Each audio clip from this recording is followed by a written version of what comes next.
Hi everyone. তো দেখো পাহাড়ে গেছি আর ফটো ক্লিক করবো না, এটা কি করে হয়? আর তাও আবার আমার ছেলে ফার্স্ট পাহাড়ের সাথে ফটো।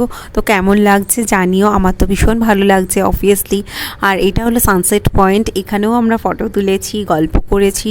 দেখো সূর্য একদম অস্ত চলে যাচ্ছে, এত ভালো লাগছিল। বলে না সুকুন, মানে সব কিছুর বাইরে শান্ত নিরিবিলি, মানে এত সুন্দর পরিবেশ ঠান্ডার মধ্যে পাহাড়ে। আর তারপর আস্তে আস্তে অনেক রাত হয়ে গেছিলো, তো হাইওয়েতে আমরা ডিনারটা করে নিয়েছিলাম।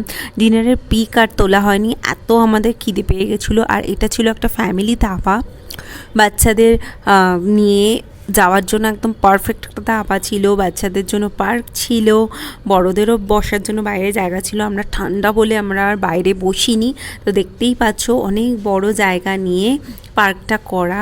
ধাবাটার মধ্যে আমরা ভিতরে বসেছিলাম। তো দেখো এই ছিল। আর হলো বাচ্চাটা ভীষণ এনজয় করছে। আমাদের খাওয়া দাওয়া কমপ্লিট হয়ে গেছিলো, তো তারপর আমরা বললাম যে হ্যাঁ একটু বাচ্চাদের একটুখানি কিছু চড়ানো যাক। তো দেখো আমার বেবি তো ভীষণ খুশি হচ্ছে।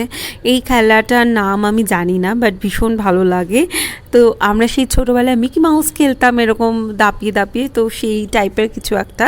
তো দেখো আরেকটাকে বসিয়ে দেওয়া হলো, তো দুজনেই বসে বসে মজা নিচ্ছে, ভীষণ মজা পেয়েছে ওরা। আর আমারটা তো আরও ছোট, তো ও ছোট অবভিয়াসলি, তো ওকে বলাচ্ছে একটু জাম্প মার, তো ট্রাই করছে, হ্যাঁ ট্রাই করতে গেছে। তো দেখো জাম্প মারবে, তো ভয় পাচ্ছে জাম্প মারতে, তো জাম্প মেরেছে, পড়ে গেছে। তো এই ছিল বাচ্চাদের খেলা। তো কেমন লাগলো ব্লগ?